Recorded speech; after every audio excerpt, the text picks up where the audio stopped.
escolheu vir para convosco para cumprir a palavra de Deus.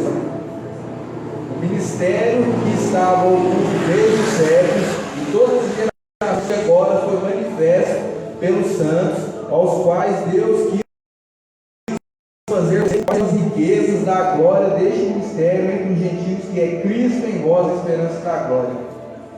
Queria que você repetisse: Cristo em vós, é a esperança da glória.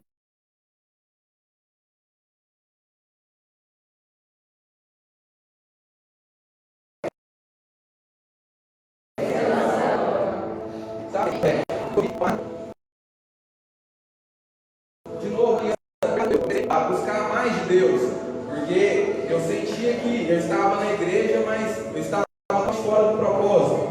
Então, eu comecei a entrar para o meu quarto, eu comecei a orar mais, eu comecei a ler mais a Bíblia, eu comecei a orar mais.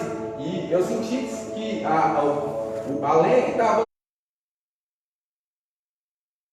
no meu altar começou a pegar fogo. E todos os dias eu comecei a ler a Bíblia e a orar, e o fogo nunca apagava. Então, Deus começou a me levar em alguns lugares, sim. Começou a soprar meu nome em algumas direções. Então eu fiquei bastante feliz, porque Deus começou a me mostrar para as pessoas, eles começaram a ver Cristo em mim. Só porque chega um momento onde o que você fazia algum tempo atrás já não funciona. Porque cada nível que você passa é necessário que você mude. Você tem que estar sempre ligado na visão do céu. Você tem que estar ligado no movimento do trono de Deus. Lá em Isaías fala que os tronos de Deus tinham rodas. A visão que Isaías teve do trono de Deus então esse trono está sempre em movimento. Então é necessário que a gente tente ficar ligado no movimento do céu, para que a gente execute aqui na terra. Então, de uns tempos para cá, depois que a gente veio de Goiânia no acampamento, eu senti que eu perdi um pouco. Eu baixei o nível, sei lá, minha bolsa caiu um pouco, eu não estava conseguindo me movimentar como eu me movimentava antes. Então, eu comecei a perguntar para Deus, e Ele falou assim, Ele falou bem claro no meu ouvido, Ele falou assim, você está um pouco soberbo. É necessário que você volte e comece a aprender de novo, porque, como Paulo diz lá em 2 Coríntios 12, foi-me dado um espinho na carne para que eu não me soberbesse. Então, Cristo começou a ministrar no meu coração que eu teria que voltar atrás e reaprender a caminhar de novo. Ou seja, quando você aparece muito, é necessário que você recue para que Cristo apareça sobre a sua vida. Amém. E é isso que Deus tem me falado nos últimos dias. Se você prestar atenção, quando Davi estava trazendo a arca da aliança da casa de Obed-Edom, ele dava 6 passos e no 7º passo ele sacrificava. Por quê? Porque o 6 é o número do homem, é o dia que o homem foi criado, é o dia que é um ciclo humano. 6 representa o homem na Bíblia, e 7 é a perfeição, é o centro. Então toda vez que você é tentado estar no centro da sua vida, é necessário que você pare e sacrifique. Muitas vezes esse sacrifício pode doer, esse sacrifício pode te machucar. Já pôs, é de hoje. Então, isso Cristo tem ministrado no meu coração. Em 2 Coríntios 5, 21, não precisa abrir, diz assim que a justiça de Deus é Ele pegar o Filho dele e colocar todos os pecados em cima dele, para que através disso você seja justificado. Ou seja, se eu me esforçar bastante, eu nunca vou conseguir ser justo. Estava conversando com a Enai antes de começar o culto. Eu falei, Enai, eu não era digno no ano passado, eu não sou digno esse ano, não vou ser digno hora nenhuma. Por quê? Porque não é na minha força, é pelo poder do Espírito Santo. Se eu estudar bastante, eu só vou conseguir trazer um discurso bem elaborado. Mas se o Espírito Santo não testificar na sua vida, de nada valeu. Então é necessário que a gente nos reposicione para que Cristo opere através de nós. E durante essa caminhada que eu comecei a ter de uns dias para cá, sobre o reposicionamento, o Espírito Santo começou a ministrar algumas coisas no meu coração, que eu quero compartilhar com vocês essa noite. Colossenses 26, é um fundamento que eu quero construir algo com vocês nessa noite, que o Espírito Santo tem ministrado no meu coração. Eu queria que vocês abrissem em Mateus.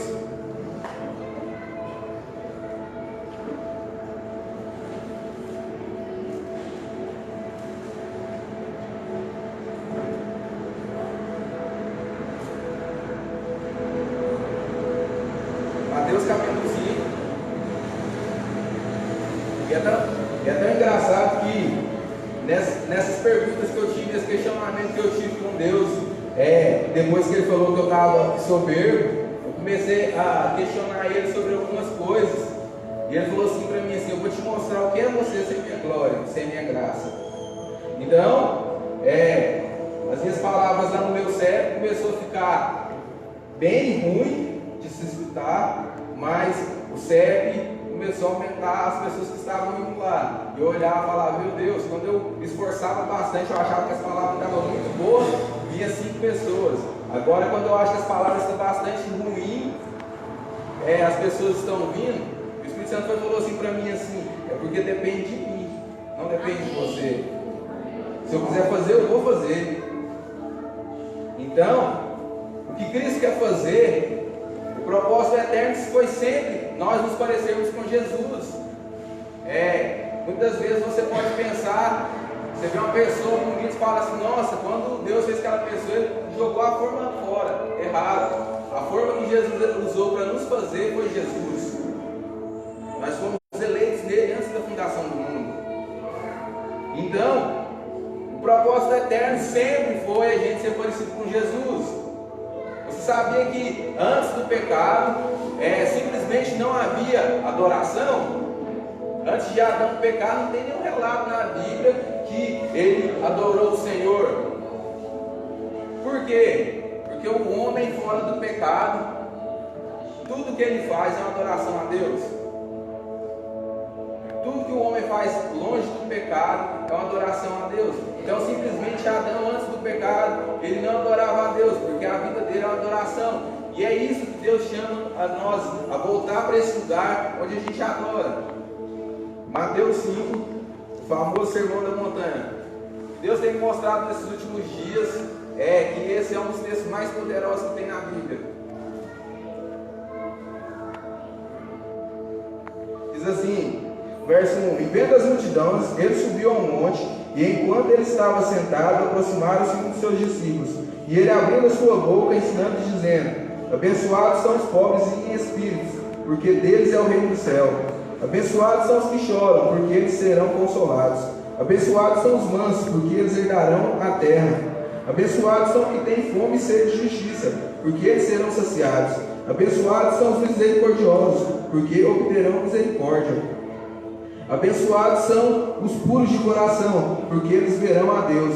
Abençoados são os pacificadores, porque eles serão chamados filhos de Deus. Abençoados são os perseguidos por causa da justiça, porque deles é o reino dos céus. Abençoados sois vós, quando os homens vos insultarem, vos perseguirem, e falsamente disserem toda espécie de mal contra vós, por minha causa, alegre-vos imensamente, felizes, porque grande é a vossa recompensa no céu, pois assim perseguiram os profetas que foram antes de vós. Cara, por muito tempo eu li o Sermão da Montanha, eu li esses 2 capítulos que tem, e eu simplesmente pensava: que discurso mais duro esse de Jesus. E aqui ele diz coisas que você olha na sua ótica e você simplesmente não consegue acreditar que você pode conseguir isso aqui. Mas o que o Espírito Santo tem ministrado no meu coração nesses últimos dias é que isso é uma forma de vida incrível, e só quem obtém isso é quem deseja de fato de verdade ter um relacionamento com Deus. Porque quando Jesus nos fala que se alguém te pede a sua capa e você tem que dar até a sua túnica, você pode estar pensando assim: a pessoa está me roubando e eu vou ofertar na vida dela. É bastante difícil, mas quando você está dentro do padrão de vida que Deus deseja para você, isso não vai te fazer falta. Esses dias o Espírito Santo falou assim para mim assim: o que é mais difícil para uma pessoa se converter? Aí eu usei aquela resposta pronta, né? É o bolso, é o dinheiro. O lado mais difícil da pessoa converter é a hora da oferta. Ele falou assim: errado. O lado mais difícil da pessoa converter é o coração, porque se ela entregar o seu coração, dar dinheiro para os outros, não vai ser nenhum sacrifício. Porque onde está o seu coração, onde estará o seu tesouro. Quando você entrega seu coração de fato e verdade para Deus, você abençoar o seu irmão, não vai ser esforço. Pelo contrário, você vai ter muito. Amém. Deus nos chama para ter uma vida incrível. Esses dias eu falei no centro de jovens lá, eu falei assim, galera, vocês já pararam para pensar que se tudo isso que a gente fala aqui for verdade, se esse estilo de vida for verdadeiro, e você descobrir isso só no último dia, e você descobrir que você não viveu isso, e além de você não ter vivido uma vida incrível, você acabar no fogo do inferno? Eu não quero descobrir no último dia como é viver essa vida incrível. Mateus 5:25 diz assim, 6:25 diz assim: mas por isso vos digo, não vos preocupeis pela vossa vida, pelo que haveis de comer ou pelo que haveis de beber, nem quanto ao vosso corpo, pelo que haveis de vestir. Não é a vida mais que a comida e o corpo mais do que o vestuário? Olhai para as aves do céu, pois elas não semeiam, nem colhem, nem ajuntam em celeiros. O vosso Pai Celeste as alimenta. Não sois vós mais melhores do que elas? Mas quem de vós, com suas preocupações, poderá acrescentar um pouco à sua altura? E quanto às vestes, por que vos preocupais? Olhais para os lírios do campo, como eles crescem, não trabalham nem enviam. E eu vos digo que nem Salomão, em toda a sua glória, vestiu-se como um deles. Pois, se Deus assim veste a erva do campo, que hoje existe e amanhã é lançada no forno, não vestirá muito mais vós, ó pequena fé. Portanto, não fiqueis cuidadosos dizendo, o que comeremos ou o que beberemos, ou como vestiremos, porque todas essas coisas os gentios buscam, porquanto o vosso Pai Celeste sabe que necessita de todas as coisas. Mas buscai primeiro o reino de Deus e a sua justiça, e todas as suas coisas serão acrescentadas. Cara, para pensar um pouquinho, que vida incrível é essa? Onde você não se preocupa com o que você vai comer, o que você vai vestir. A única coisa que você se preocupa é estar na presença de Deus, e Ele te alimenta, Ele te veste, Ele te sustenta. Amém. Glória a Deus. Adão, no jardim, ele nunca trabalhou. O que Deus deu para ele foi cultivar e guardar. A gente tem que cultivar vidas e guardar pessoas, mas a gente, em vez de fazer isso, a gente mata pessoas, porque quando eu falo uma palavra negativa, eu simplesmente posso estar acabando com a vida. Quando eu falo algo que não provém do Senhor, eu posso estar destruindo o ministério. O maior quesito, a maior prova de que é chegado o fim dos tempos é a quebra de aliança.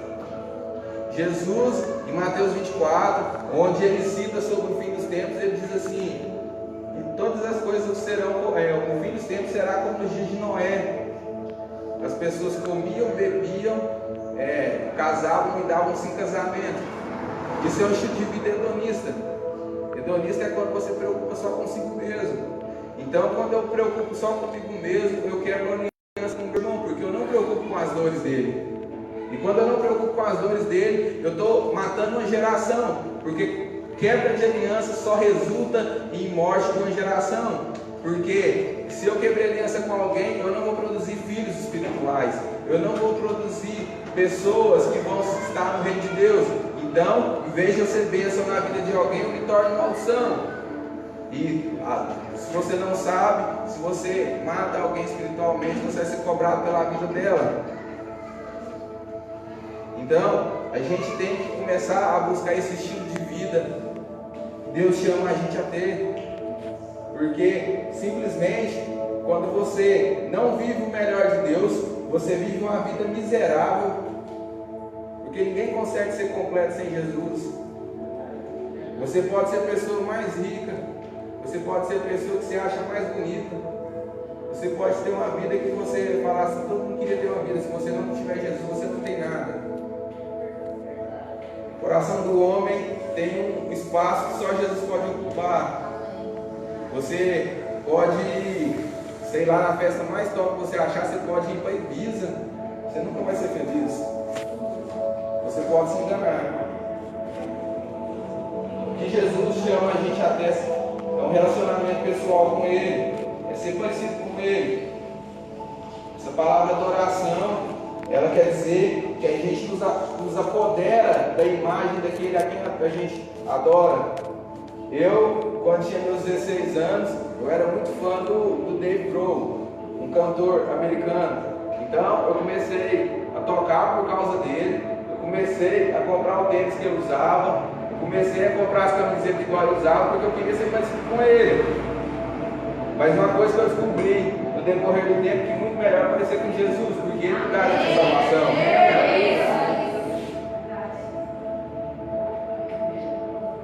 Às vezes você pode achar o cabelo do Neymar muito legal, cara, mas se você não tiver de Jesus, não vai fazer diferença.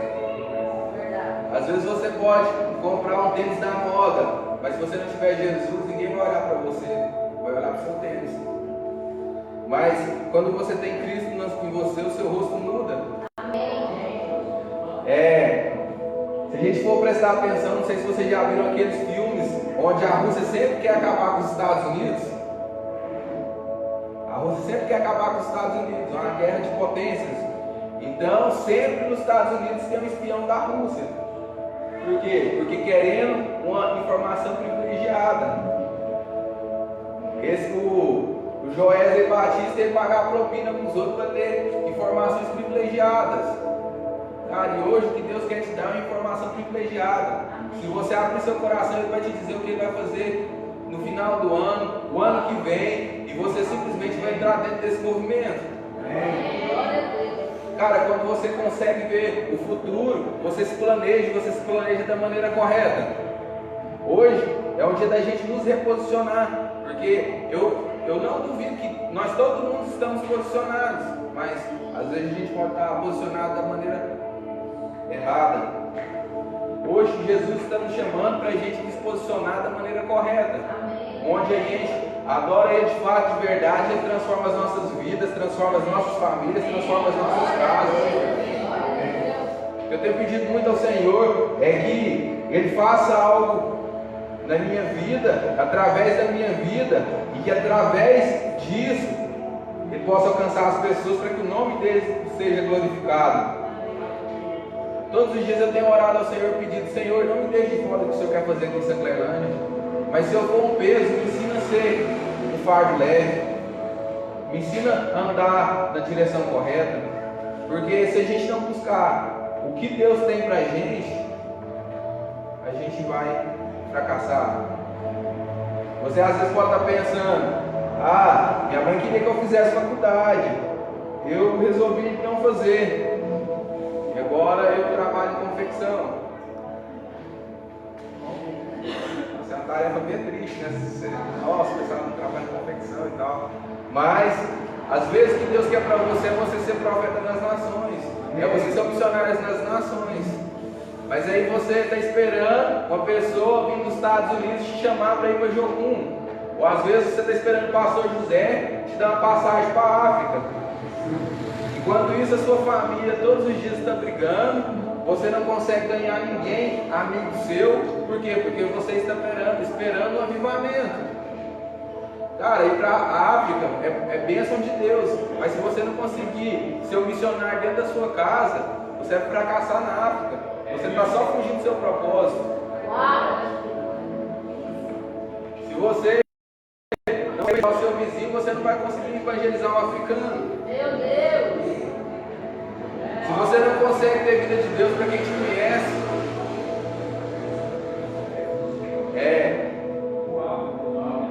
às vezes a gente fica esperando avivamento. Eu creio que o avivamento vai vir para o Brasil. Só porque o que Cristo nos ensina como Pai Nosso é que a gente tem que viver um modelo de vida antes que aquilo aconteça. Amém. Porque se eu quero um avivamento na minha vida, eu não vou sentar numa cadeira e esperar o avivamento chegar na minha vida. Eu vou me posicionar como se eu tivesse avivado. Amém. Glória a Deus. Porque se eu ficar parado esperando o avivamento vai passar e eu vou ficar. Você sabe por que acontece uma cura numa pessoa enferma? É só a expressão do céu dizendo que aquilo no céu não existe. Então, quando eu me posiciono como Ele é no céu, eu faço as coisas que são no céu. Amém. Às vezes a gente quer muito que o céu venha, mas a gente não nos posiciona como cidadãos do céu. A gente quer viver o uau de Deus, quer viver no chu, quer viver no che, mas não quer nos avivar. Mateus 6,9 diz assim: orai, pois, da seguinte maneira: Pai nosso que estais no céu, santificado seja o teu nome, venha o teu reino, seja feita a tua vontade, na terra como é no céu. O pão nosso de cada dia nos dai hoje, perdoai as nossas dívidas como perdoamos os nossos devedores, e não nos conduza à tentação, mas livra-nos do mal, porque o teu é o reino, o poder e a glória para sempre. Amém. Essa foi a oração que Jesus nos ensinou, mas às vezes você acorda de manhã e ora o Pai Nosso, você não sabe o que significa. Aqui Jesus não deixou uma oração estipulada, Ele deixou um modelo de vida. Porque quando eu oro Pai Nosso, eu não estou preocupado com a minha vida, eu estou preocupado com a minha geração. Quando eu falo nosso, eu estou me apropriando daquilo que eu era antes do pecado, um ser coletivo. Não sei se você já reparou, Eva só foi nome depois do pecado. Lá em Gênesis, Deus fala assim: façamos o homem a nossa imagem e semelhança. Aí depois ele fala sobre, criou o Deus, o homem e a mulher, e os chamou de Adão. Então Eva antes do pecado não tinha nome. Por quê? Porque ela vivia uma família com Adão, eles eram um ser coletivo. Então quando entrou o pecado, eles se dividiram, porque eles queriam ser igual a Deus, eles queriam ser pessoas individuais. Mas o que eles erraram é que Deus não vive individualmente, Deus vive família. Se você não tem um contexto de família verdadeiro, você está bem fadado ao fracasso, porque se você não sabe qual que é o seu papel de sacerdote, o seu papel de sacerdotisa, você não vai enviar o papel certo. Então seus filhos vão ser pessoas que não têm uma mentalidade correta porque você não ensinou. Igreja é a maneira de Deus nos ensinar a ser família. Vocês estão felizes ainda? Amém. Igreja é a maneira da gente aprender a ser família, porque Deus Pai, Deus Filho e Deus Espírito vive família. Esse dia eu perguntei assim, será que tem uma pregação, e o cara falou, eu pensei, não, será que é? Será que o Espírito Santo é a mãe? Que é Deus Pai, Deus Filho e a mãe. É o Espírito Santo? Não, estou brincando, gente. Assusta. Então, Deus vive família. Então a igreja é a maneira da gente aprender com Deus e ser família. Então, quando eu entendo que se o modelo de família, que assim como é no céu, ser aqui na terra, eu resolvo meus problemas e não precisa de eu viver no misticismo. Hoje eu estava falando com o pastor, tanto que a gente, quando é crente, a gente acha que tudo é misticismo. Você fala assim, eu vou orar pela minha família. Aí você pega uma folha de papel, escreve o nome de todo mundo, aí você vem aqui na igreja, enche a mão de óleo, põe a mão em cima daquela folha, ora, e faz jejum e pensa assim, não, vou resolver agora. Quando na verdade, se você se posicionar da maneira correta como mulher ou como marido, você pode consertar a sua família. Porque uma família bem estruturada, ela desenvolve. Você sabe que se hoje essa igreja aqui fechar, todas as igrejas santlerantes fechar, as pessoas vão sentir falta até da parte social da igreja? Porque quando a igreja é uma família e ela entende o que ela deve fazer, ela ajuda essas pessoas não só com oração, ela usa os recursos que ela tem para socorrer as pessoas, porque pode ser muita falta de vergonha na minha cara eu chegar para uma prostituta e dizer para ela, Jesus te ama. Quando ela me diz na minha casa não tem nada para comer, então eu me prostituo para tratar dos meus filhos. E eu não tenho coragem de fazer uma cesta básica para ela. Pode ser muita falta de vergonha eu falar, Jesus te ama, quando na verdade eu não demonstro amor pelaquela pessoa. Então eu olho para as pessoas, sou uma pessoa julgadora. Eu falo assim, aquela pessoa não tem Cristo. Mas eu não sou Cristo na vida dela. A palavra cristão quer dizer pequenos cristos. Então eu e você somos representantes de Cristo. Então a gente deve ser Cristo na vida de alguém. Amém. Mas quando a gente não nos posiciona da maneira correta, a gente não é Cristo na vida de ninguém, nem na nossa. Meu Deus. Às vezes a gente julga as pessoas sem saber. Cara, julgar é diferente de subjugar. Quando você subjuga, você fala do pecado. Quando você julga, você fala da pessoa. Às vezes a gente comete muito esse engano. Mas o que Deus tem ministrado no meu coração é que a gente só vai aprender a ser família através da Bíblia. Porque às vezes eu falo assim, bom, você está falando latado. Eu tenho meu pai, minha mãe, eu convivi com eles e eu passei por dificuldade. Ou você teve tudo do bom e do melhor e sua mãe te ajudou em tudo e mesmo assim você se envolveu com drogas. Deixa eu te falar uma coisa. A gente nunca vai entender o que é família se a gente olhar para a nossa mentalidade adâmica caída. Porque a família que a gente vê na rua é diferente da família que Deus fala aqui na Bíblia. Porque quando lá em Efésios, Paulo fala assim, por essa razão deixará o homem, seu pai, sua mãe, se unirá um com a sua esposa, ambos serão uma carne. Porém fala assim, porém, grande mistério é isso, digo de Cristo e a igreja. Qual que foi a maneira que Cristo amou a igreja? Foi morrendo por ela. Então eu homem, eu tenho que morrer pela minha esposa. Mulher tem que ser submissa ao seu marido. E filhos têm que ser submissos aos seus pais, porque esse é o primeiro mandamento como promessa. Então se eu faço a minha parte, a minha companheira faz essa parte, se meus filhos fazem essa parte, a gente é uma família do modelo que Cristo deseja. Mas, como Paulo fala, ser fraco com os fracos e fortes com os fortes. Você vai ter que transicionar entre essas dimensões entre você, ser uma pessoa que fala a verdade com clareza, mas você cuida da pessoa quando ela cai. Você tem que ser uma pessoa maleável. Não que você deixe de falar a verdade para as pessoas, mas tudo dá tempo e a hora. Esses dias eu vi uma pregação do Leandro Barreto, eu achei bastante interessante. Porque ele disse que esperou 5 anos para dar madura num filho espiritual dele. Porque quando o filho espiritual dele pisou na bola com ele, o Espírito Santo falou assim, fica calado. Porque ele não tem condição para ouvir essa verdade agora. Então isso é você ser uma família do modelo que Cristo quer que a gente seja. Então a gente só vai entender o que é ser família quando a gente ter como padrão de visão o Evangelho. Você nunca vai entender coisas espirituais se você olhar com essa mentalidade adâmica caída sua. Esses dias eu vi um texto daquele Gregório do Vivier, é um carinha de esquerda. Não sei se você já ouviu isso, mas eu achei bem interessante. O Espírito Santo, ele não tem partido político. Ele não tem partido político, mas Satanás tem, é o de esquerda. Se você olhar que é um partido de esquerda, eles vai tudo contra a lei de Deus, mentalidade adâmica, mentalidade caída. Esse Gregório do Vivier, ele é do, não vou falar o nome do partido não. Ele escreveu uma carta, e essa carta foi parar na Veja, e ele diz assim que você ser um pedófilo é normal, porque se você brincar com a sua sexualidade, você pode cometer uma pedofilia com a criança. Esse é o nível da mentalidade que as pessoas querem pregar no nosso país, onde eles querem destruir a família, porque a família é a maior instituição de Deus.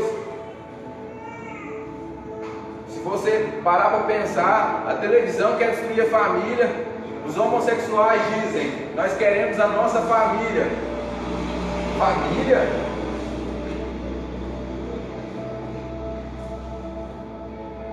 É necessário que a gente volte a nos reposicionar. Jesus, uma profecia sobre Jesus, e lá no livro de Isaías fala assim que o governo estava sobre os seus ombros. Você já parou para pensar quem que é o ombro de Jesus?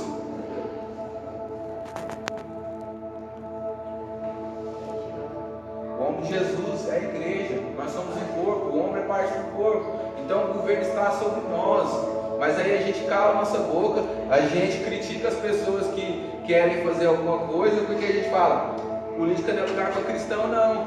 Aí os cristãos largou a política, Satanás tomou conta. Você fala assim, se um pastor se candidatar, ele vai começar a roubar, porque até eu se estivesse lá roubava. É claro, você está pensando com a mentalidade adâmica, caída. Então a gente deixa o governo que está sobre nós para aqueles que querem só destruir a nossa nação. querem destruir é a sua família. Porque a televisão deseja destruir a sua família. A escola deseja destruir a sua família. É meio esquisito você pensar que a escola, um lugar onde a pessoa vai para aprender, para ela criar um caráter. Aí chega lá, ela pega um monte de livro marxista, onde que diz um bocado de mentiras e confunde o pensamento da pessoa. Aí a pessoa sai falando assim: ah, Jesus era comunista. Eu ouvi essa, Jesus era comunista. Cara, Jesus comunista? E onde que fica a lei da honra? Da honra quem merece honra? Cadê a parábola dos talentos? Jesus era comunista? Não. Jesus tem mentalidade do céu, cara. Aí os livros da escola querem transformar o Brasil numa grande Cuba, uma Venezuela, quer transformar o Lula no Celso Mandela. E a gente está aí perturbado aí pensando que as coisas é de jeito e a nossa família sendo destruída. É necessário que a gente nos levante como homens e mulheres que tem a mentalidade do céu e traz o que é assim que é, como é no céu aqui para a terra. Assim como é no céu aqui na terra. O governo está sobre nós. Mas quantas vezes você parou para orar pela sua cidade? Às vezes a gente olha para a igreja e vê um bocado de dificuldade da igreja, aí a gente vai para outra igreja. Aí você chega na outra igreja, você fala assim: vou lá na Cristã Vida, o louvor do João Pedro é ruim, então vou para outra igreja. Aí você vai para outra igreja e você chega lá e fala assim: ah, mas não tem salinha para as crianças. Aí você vai para outra igreja, aí você fala assim: não tem galinhada, eu gosto de cozinhar. Aí você vai para outra igreja, aí toda igreja falta alguma coisa. Aí você pensa: vou abrir a minha. Quando você perdeu um monte de oportunidade de você se enganjar no ministério. Porque quando eu vejo que eu tenho uma dificuldade na igreja onde estou indo, eu tenho que ser quem vai tampar aquela brecha. Amém. Se você acha que o louvor está ruim, aprende a tocar, a cantar, cara. Vai ser de grande ajuda. Se você não está feliz com a salinha das crianças, seja um professor. Às vezes você pode implantar uma mentalidade diferente. Se você acha que a área social está difícil na igreja, seja aquele que vai abrir programas que vão incentivar pessoas a mudarem de vida. Então a gente acha que a gente acostumou tanto a ser servido pela igreja, que quando não tem um cardápio pedindo o que a gente quer, a gente simplesmente sai e vai procurar outra. Como se fosse um restaurante, onde a gente vai, enche a nossa barriga, paga a conta e vai embora. E você fala assim: eu estou pagando dízimo, eu quero ter um banheiro limpo. Eu estou pagando dízimo, eu quero sentar numa cadeira nova, uma almofadada. Cara, você está pagando? Então é necessário que a gente reveja os nossos conceitos.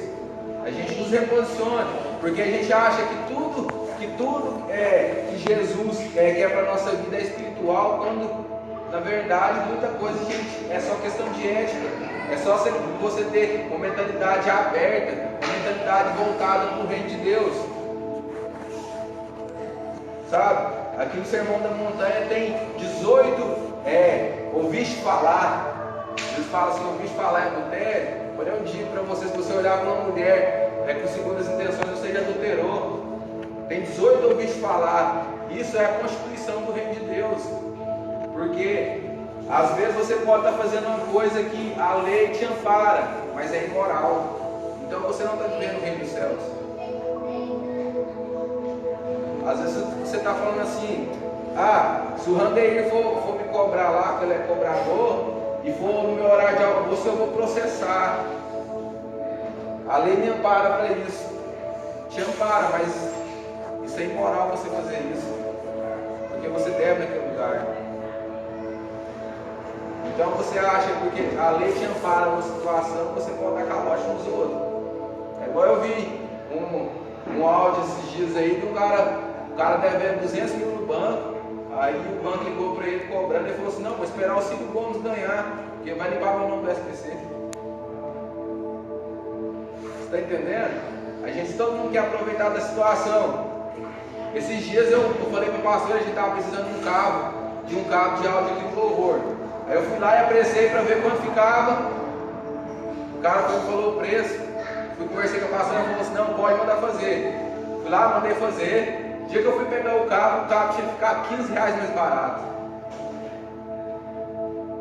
E eu fui, paguei, vim embora. E o Espírito Santo começou a me incomodar. Falou assim, você não conferiu o preço, está errado. E eu voltei lá, perguntei ao cara, vamos somar de novo para ver quanto ficou o cabo? Ele foi e somou. Aí ele tinha tirado uma peça lá que eu ia precisar. Tinha ficado faltando R$5 para ele. Eu fui, paguei os R$5 para ele.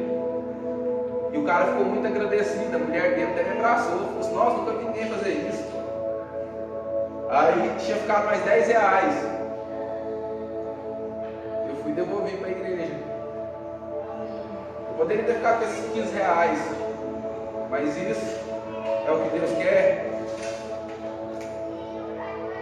Cara, às vezes a gente quer tirar proveito de pequenas situações, e essas pequenas situações vão levar a gente para o inferno. Pensa, Jesus somar a conta lá e falar assim, eita, porque esses R$3 você ficou de troco lá, está te levando para o inferno. Cara, acho que muita gente vai ficar bastante decepcionada.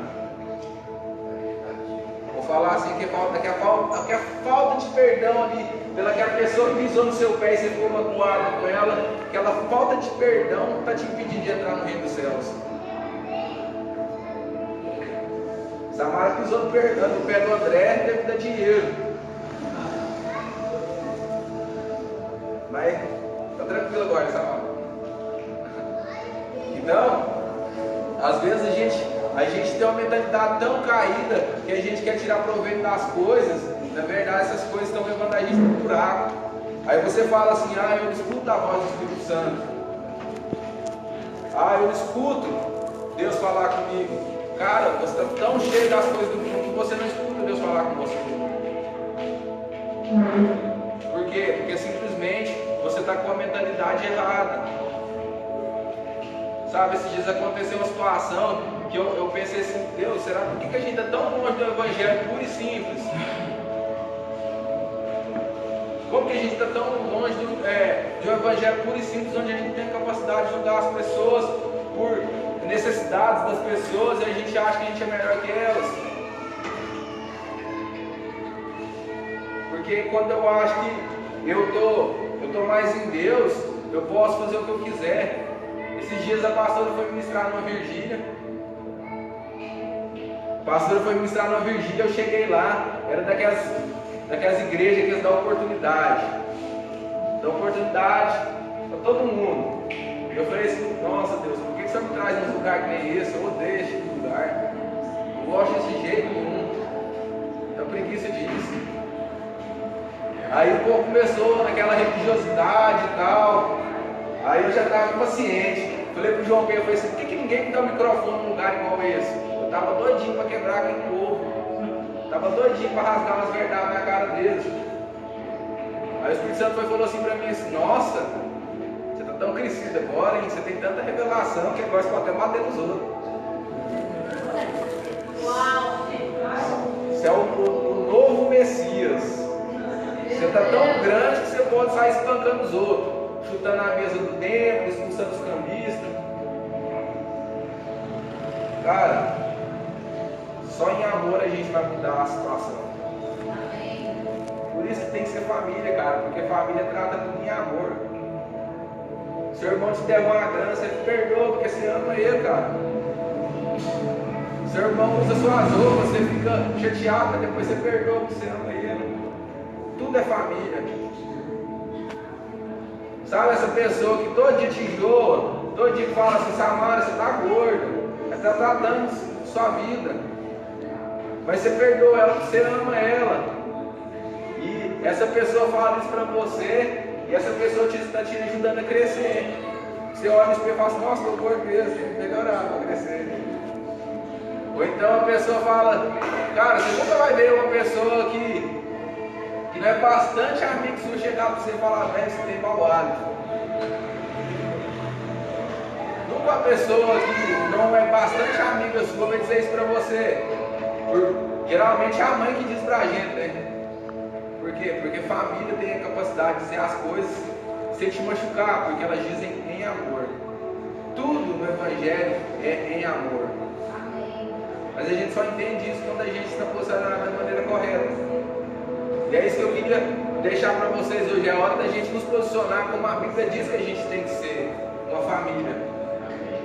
Uma família bem estruturada. Uma família onde eu entendo meu papel. E eu faço meu papel. Quando eu faço meu papel, as pessoas fazem os dela, tudo sai bem. Esses dias para trás nós fomos no acampamento lá em Goiânia. E eu toquei com a galera que era todo bom, né? Muito bom para tocar mesmo. Eu era bem mais ruim deles, né? Eu era bem mais ruim que eles. Cara, até eu toquei legal. Porque eles estavam fazendo o papel deles, aí eu tentei fazer o meu, tudo vai bem. Amém. Mas quando você quer fazer as coisas, quer aparecer demais, tem um ditado japonês que todo prego que está aparecendo leva martelada. Quando a gente quer aparecer demais, a gente vai tomar uma martelada do carpinteiro de Jerusalém. Amém. Galera, e é isso. Queria que vocês ficassem de pé para dar aquele clima que está acabando assim. Todo mundo indo embora.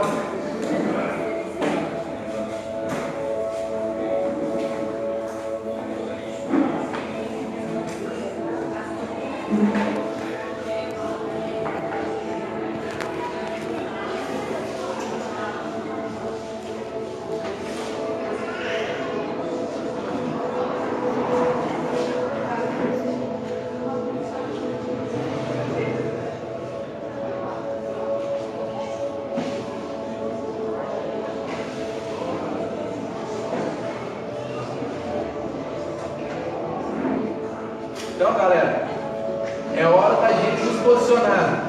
Bem, dá mais só 5 minutos de atenção aí, por favor. Às vezes você pode estar pensando que eu falei, parecer que tudo está acabando, é parecer, né? Que tudo acabou ainda. Então, o que eu queria deixar para você é que Deus te chama para você se reposicionar nessa noite, se levantar como uma pessoa que vive o Evangelho na sua pura e simples forma, uma pessoa que vive o melhor de Deus através das Escrituras, porque a palavra de Deus é a única que tem a capacidade de separar alma e espírito. Porque quando você separa a sua alma do seu espírito, você não é movido mais pelas suas emoções, você é movido pelo Espírito de Deus. Então, quando eu leio a palavra de Deus, eu deixo de falar algo que me emociona, mas eu falo algo que me transforma. A passagem que eu acho topíssima é Jesus no Monte das Oliveiras. Jesus orando no monte. Aí está ele, Pedro, Tiago e João. Aí quando ele está orando, aparece Moisés e Elias. Coisa que eu acho interessantíssima. Quando a letra e a profecia se encontram, a voz de Deus ecoa. Porque quando apareceu Moisés e Elias, Deus falou: esse é o meu filho, aí ele escute. Então, quando você é uma pessoa que você vive sua vida na palavra e você se envolve com o Espírito, Deus vai falar através de você. Amém. Sabe? Aquela coisa que me deixa pilhado é se chegar num lugar e a pessoa nem lê a Bíblia e falar: eis que eu te digo. Diz. Cara, você tem que examinar a sua profecia. Eis que eu te digo. Digo o quê? Eu não sei nem o versículo. Cara, a palavra separa a alma do Espírito. Quando você lê a palavra de Deus, você deixa de ser uma pessoa que vive na alma e começa a andar no Espírito. Amém. Porque um completa o outro. Paulo fala assim: não se embriagueis com vinho, do qual há dissolução, mas se enchei-vos do Espírito Santo. Aí você pergunta assim: o Espírito Santo são pequenas medidas que a gente vai recebendo dia após dia? Não. O Espírito Santo é completo. Quando você recebe o Espírito Santo, ele vem inteiro. Mas para que o Espírito Santo tenha plenitude na sua vida, é necessário que a palavra complete ele. Porque lei e profecia sempre andam juntas. Amém. A palavra de Deus sempre vai andar junto com o Espírito de Deus. Porque ambos são deles. A palavra é o pão, o Espírito o vinho. Se você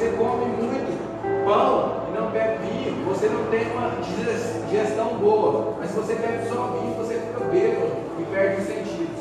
Então, quando você acha que você está só cheio do Espírito Santo e não tem palavra para te fundamentar, você vai ficar tonto e vai comer. Então, vamos nos posicionar da maneira correta.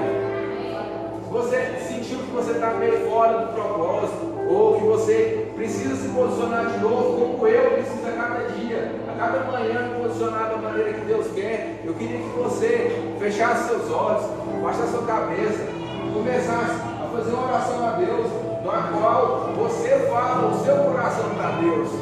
Você abre o seu coração, você começa a dizer: aquele que sabe todas as coisas sobre a sua vida, aquele que sonhou com você antes da fundação do mundo, aquele que desejou cada detalhe seu, aquele que conhece até os seus pensamentos. Diga para ele o que você está sentindo, ele já sabe. Mas quando você diz o que você está sentindo, você mostra que você tem confiança e você sabe que ele é o único capaz de transformar a sua vida. Porque palavras não podem mudar a sua vida. Isso aqui, tudo que eu disse essa noite, se o Espírito Santo não testificar no seu coração, foi apenas um discurso. Se o Espírito Santo não testificar o seu coração, se você não abrir o seu coração, foi apenas palavras. É necessário que a gente abra o nosso coração para que Ele venha e faça morada, para que Ele venha e transforme as nossas vidas. Às vezes você viveu até aqui, você tem mágoa das pessoas, você sente falta de alguma coisa, você só vai encontrar isso em Cristo. É necessário que aqueles que se achegam perto dele se entreguem o coração. Para mim e você nos entregar a Jesus, tem que ser de coração por completo. Abra seu coração, comece a falar com Deus